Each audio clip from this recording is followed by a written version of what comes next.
Saudação fraternal a todos. Que a paz do nosso Mestre Jesus seja com cada um de nós hoje e sempre. Dando sequência ao estudo do livro Rumo Certo, livro editado pelo Espírito Emmanuel e recebido através da mediunidade abençoada de Francisco Cândido Xavier, vamos meditar sobre a lição 33 de título Dentre os Obreiros.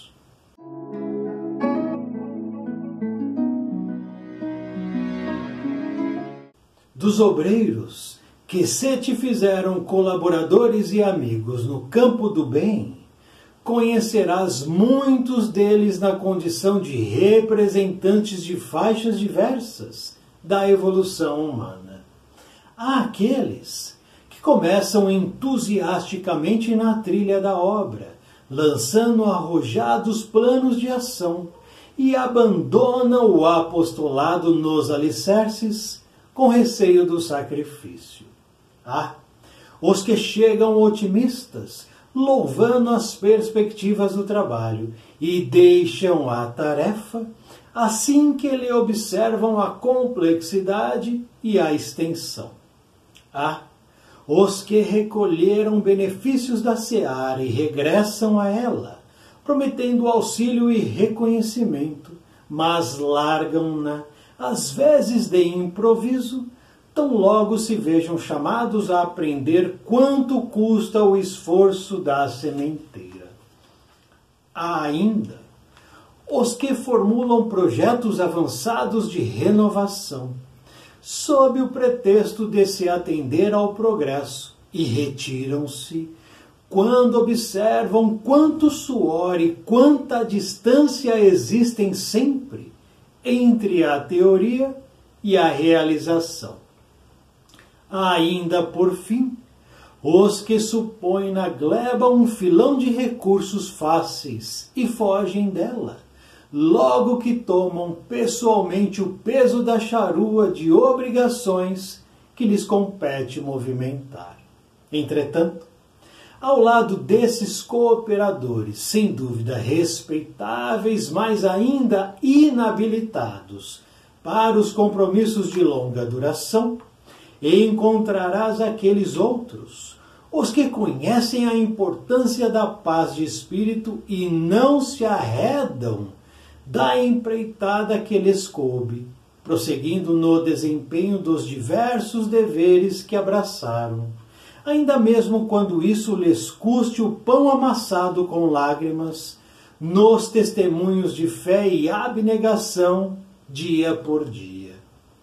Forma entre esses que se mostram decididos a pagar o preço da própria ascensão, e reconhecerás para logo que o obreiro digno do salário da felicidade e da paz, nos erários da vida eterna, será sempre aquele que caminha para a frente com a obra no pensamento e no coração, a pleno esquecimento de si mesmo, trabalhando e servindo, compreendendo e auxiliando, amando e construindo, a serviço do bem de todos e até o fim.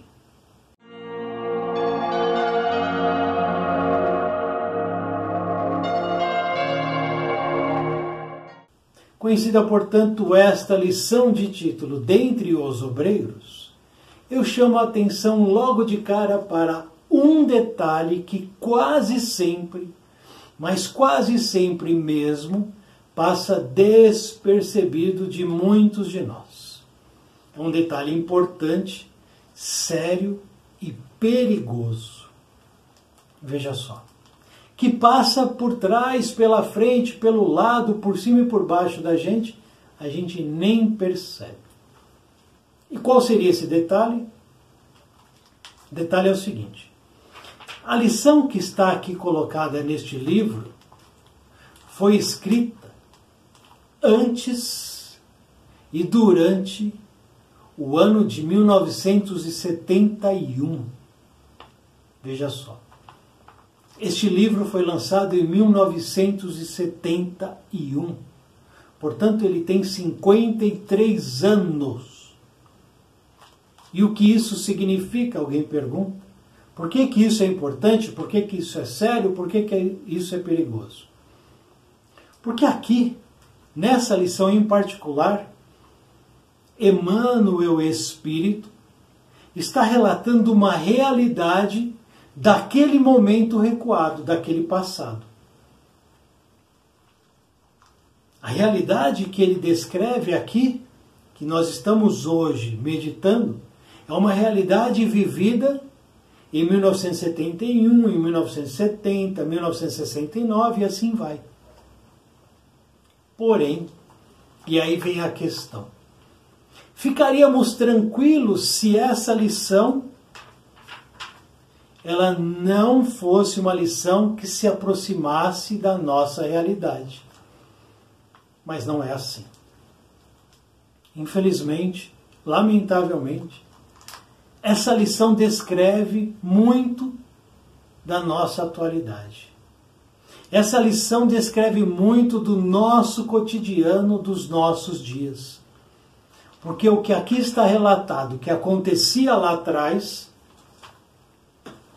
no século XX, continua a acontecer no século XXI, e o que acontecia lá atrás, que aqui está, acontece hoje em dia. Não mudou quase nada. Isso é muito ruim. Essa constatação é muito ruim.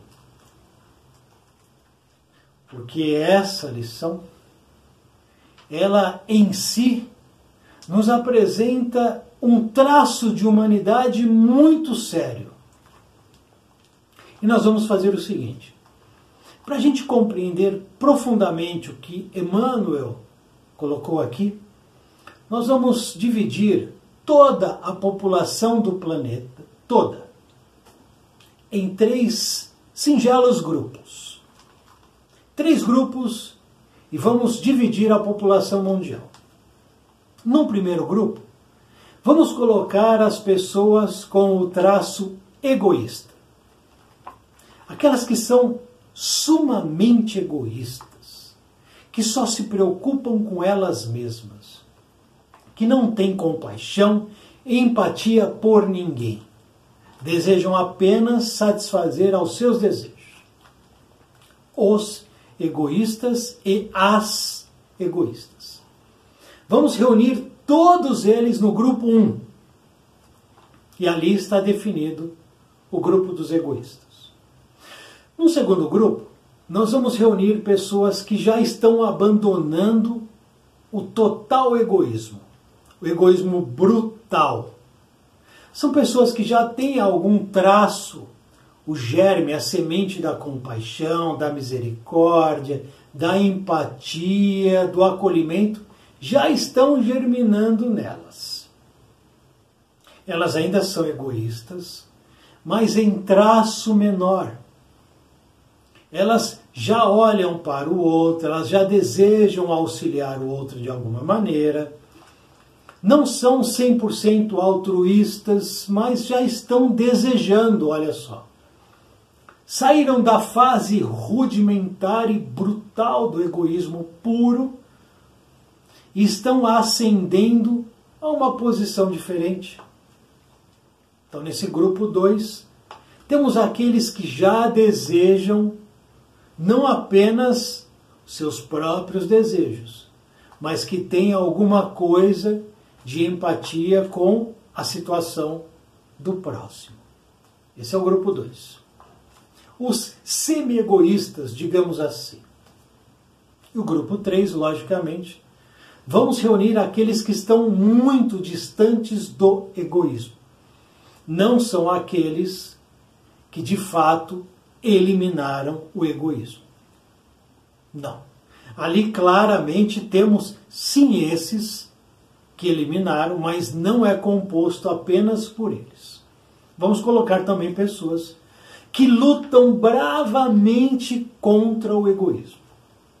Aqueles que lutam e perseveram no serviço de auxílio ao próximo.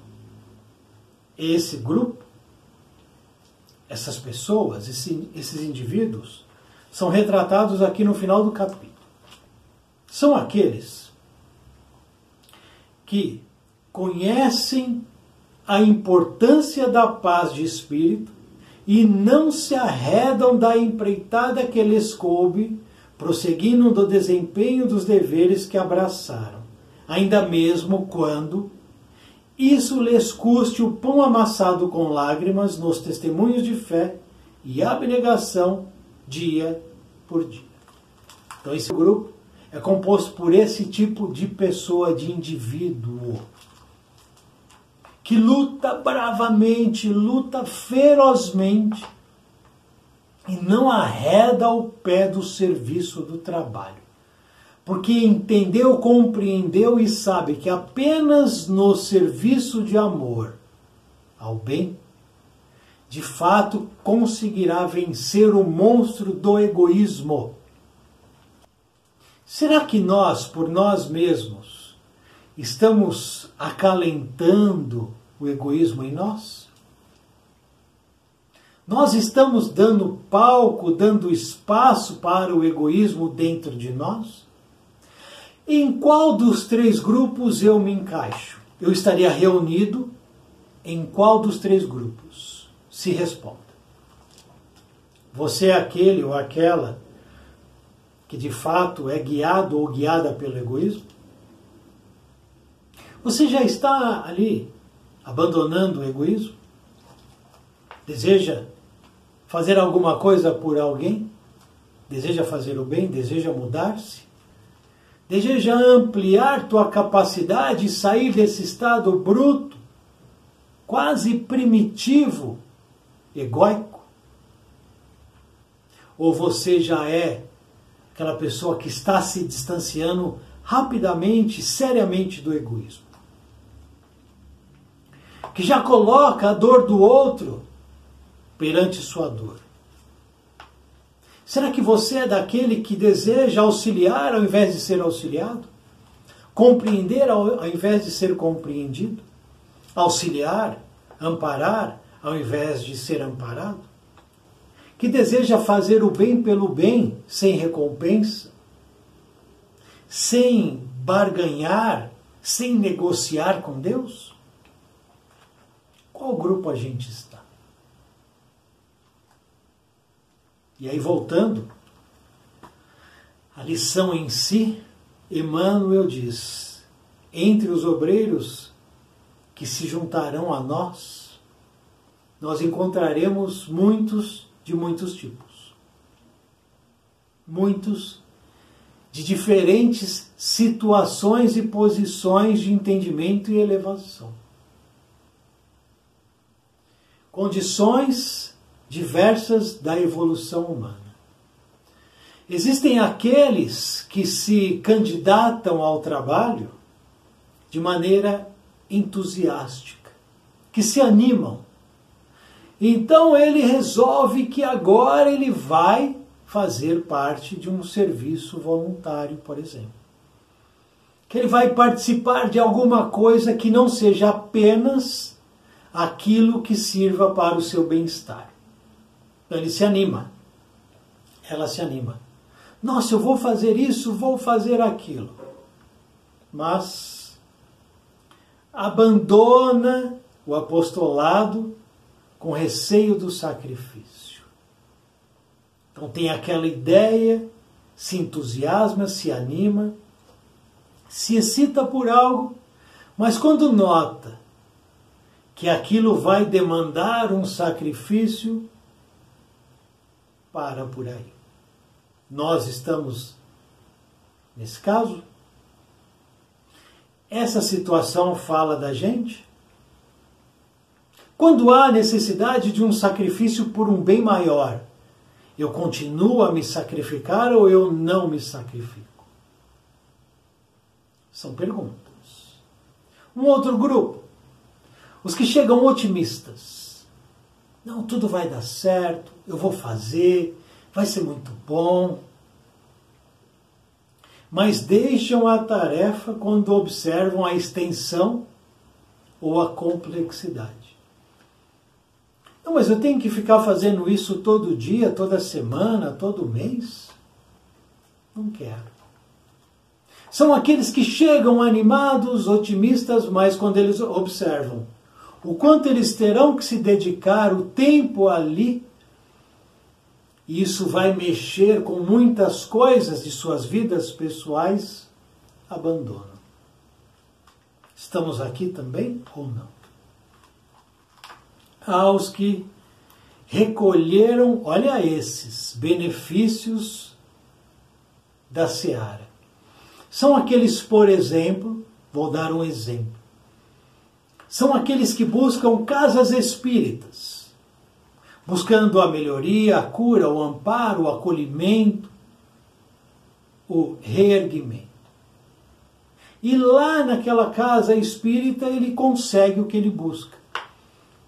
Ele ou ela se melhora, se ergue, se restabelece. E depois abandona, resolve voltar. Vou voltar. E regressa a ela, prometendo auxílio e reconhecimento, mas largam-na às vezes de improviso, tão logo se vejam chamados a aprender quanto custa o esforço da sementeira. Quando já receberam o que necessitaram, de alguma forma desejaram retribuir, mas observam o custo daquilo, abandonam o processo.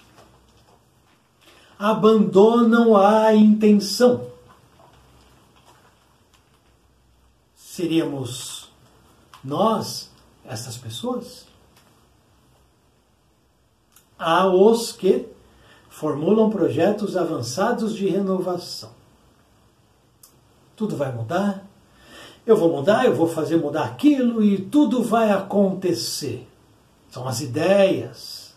Muito bem. Sob o pretexto de se atender ao progresso, retiram-se então quando observam quanto suor, quanta distância existe entre a teoria e a realidade. Isso acontece demais. Muitos homens e mulheres pensam muitas coisas, desejam efetuar grandes transformações, mas quando notam o trabalho que isso irá gerar, refugam. E muitas vezes refugam inclusive na reforma íntima, na transformação pessoal, na mudança do que eles são. Porque notam o quanto de trabalho terão ali. Então é lógico que esses que ainda estão em passo atrasado são rudimentos de espíritos ainda em evolução, esses vão refugar. Lhes falta o que? A coragem, porque eles não têm o ímpeto, eles não perseveram. E aí abandonam. Ainda por último, os que supõem na gleba um filão de recursos fáceis. É aquela história do, para me salvar eu vou fazer isso. Buscam então a facilidade. E fogem dela, logo tomam pessoalmente o peso da charrua das obrigações que lhes compete movimentar. Pergunte-se, por que eu faço o que eu faço? E pergunte-se para tudo, tá? Para tudo. Por que eu me relaciono com essa pessoa? Por que eu me casei? Por que eu trabalho nesse trabalho? Por que eu desejo ser voluntário? Por que eu desejo atender ao outro? Por que eu sou como eu sou? Por que eu penso o que eu penso? Por que eu sou como eu tenho me comportado? Por quê? Pergunte-se. Essas perguntas nos trarão respostas. E a gente vai se encaixando num desses três grupos. O ideal é que a gente esteja no grupo 3. Porque lembrando de novo, o relato aqui é um relato do século XX, 1970, 71. Em 2024 a gente vê exatamente o que aqui está escrito.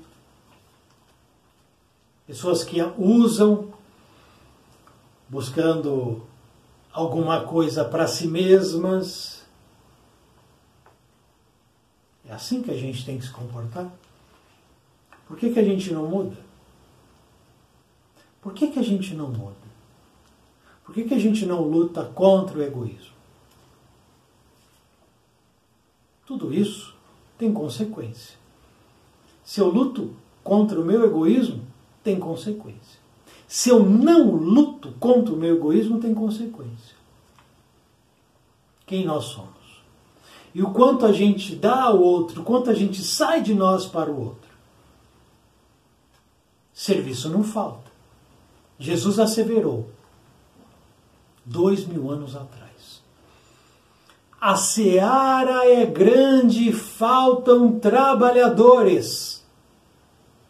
Por que faltam trabalhadores se nós temos bilhões de pessoas no planeta? A resposta é clara. Porque bilhões de pessoas estão no grupo 1. Bilhões de pessoas estão no grupo 2. E apenas algumas centenas de milhares estão no grupo 3. Eu vou repetir. Bilhões estão no grupo 1, bilhões estão no grupo 2. No grupo 3, algumas centenas de milhares de pessoas. Daí o desequilíbrio de um planeta de provas e expiações. Vou ler o último parágrafo para a gente encerrar, porque ele é realmente importante. Forma entre esses que se mostram decididos a pagar o preço da própria ascensão. Olha só o que ele fala. Reconhecerás para logo que o obreiro digno do salário da felicidade e da paz, nos erários da vida eterna, será sempre aquele que caminha para a frente, com a obra no pensamento e no coração, a pleno esquecimento de si mesmo, trabalhando e servindo, compreendendo e auxiliando, amando e construindo, a serviço do bem de todos até ao fim. Podemos ser esses que eu acabei de falar. Basta escolher certo. Reflitamos. Obrigado por assistir esse vídeo. Muita paz, muita luz. Salve o nosso Mestre Jesus.